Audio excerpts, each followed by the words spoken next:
हाँ जी, लोक प्रशासन पेपर 2 जो यूजीसी नेट में होना है उसके पीवाईक्यूज़ की सीरीज़ में एक और वीडियो आपके सामने है। 2 क्वेश्चन पर आज हम बात करेंगे, दोनों ही अलग-अलग कंसेप्ट से लिए गए हैं और 2017 के एग्जाम में ये आए थे पेपर 2 में। पहला है नेतृत्व के सिद्धांत में सकारात्मक प्रबलीकरण यानी कि पॉजिटिव रीइंफोर्समेंट का जो विचार है, ये किसके द्वारा दिया गया है? ये एक्चुअल में संगठनों का जो व्यवहार होता है उसके ऊपर एक स्टडी की गई थी। बीएफ स्किनर ने अपनी एक बुक पब्लिश की थी जिसका नाम था द बिहेवियर ऑफ ऑर्गेनाइजेशन। संगठन का व्यवहार, इसी नाम से इनकी एक बुक आई थी 1938 में शायद, इस टाइम का ये कंसेप्ट है।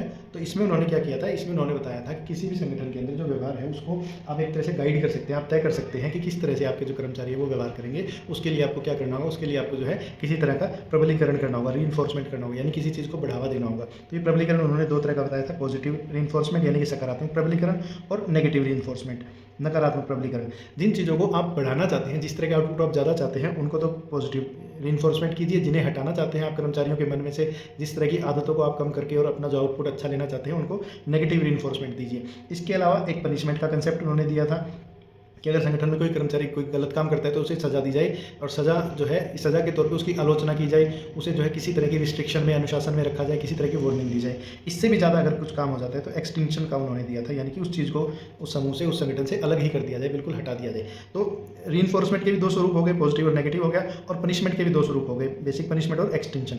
ये 4 तरीकों को अपनाकर उन्होंने कहा था कि संगठन में आप डिजायर्ड जो आउटपुट है वो ले सकते हैं। तो बीएफ स्किनर जो कि मनोवैज्ञानिक थे, उन्होंने द बिहेवियर ऑफ ऑर्गेनाइजेशन में 1938 में कंसेप्ट दिया था, वहाँ से इसे नेतृत्व में अपनाया गया है।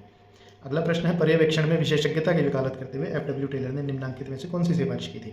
अब टेलर जो है, हमें पता है लोक प्रशासन के अंदर विज्ञानवाद को लाने का श्रेय जो है एफडब्ल्यू टेलर को दिया जाता है। इन्होंने ही सबसे पहले संगठन के जो पुराने बने बनाए ढर्रे थे उनकी बजाय उसे वैज्ञानिक दृष्टिकोण से देखने की, संगठन के जितने सिद्धांत हैं उनको वैज्ञानिक नजरिए से तराशने की वकालत की थी। उन्होंने हर एक काम को स्टैंडर्डाइज करने की वकालत की थी। ये चारों ही कंसेप्ट उन्हीं के दिए हुए हैं। मानसिक क्रांति का है, कार्यात्मक फोरमैनशिप का है, कार्य को करने का श्रेष्ठतम तरीका है, या फिर व्यक्तिवाद की बजाय सहयोग का है। वो यही कहते हैं कि आप किसी भी संगठन के अंदर काम करने के तरीके को बदलिए, उसको वैज्ञानिक कीजिए, इससे संगठन के आउटपुट जो है मैक्सिमम निकल कर आएंगे। आज टेलर की बात करें, यहाँ ये चारों कंसेप्ट ही टेलर ने दिए हुए हैं, लेकिन जब हम विशेषज्ञता की बात कर रहे हैं ना, तो विशेषज्ञता के लिए उसने कार्यात्मक फोरमैनशिप का सिद्धांत दिया था। उसका कहना था कि किसी भी व्यक्ति को काम को ऑब्जर्व करने के लिए एक अकेला फोरमैन नहीं होना चाहिए, उस पर 8 तरह के फोरमैन अलग अलग होने चाहिए, जो 2 अलग अलग ग्रुप में काम करेंगे।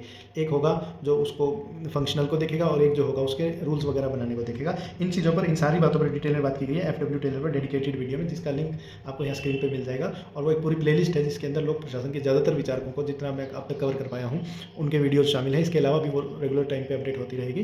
तो लोक प्रशासन के पेपर 2 की यूजीसी नेट की तैयारी करने के लिए आप इस चैनल को सब्सक्राइब कीजिए, ज़्यादा से ज़्यादा शेयर कीजिए। आपको बहुत सारा कंटेंट इस पर ऐसा मिलेगा जो यूजीसी नेट की पॉइंट ऑफ व्यू से आपकी हेल्प करेगा।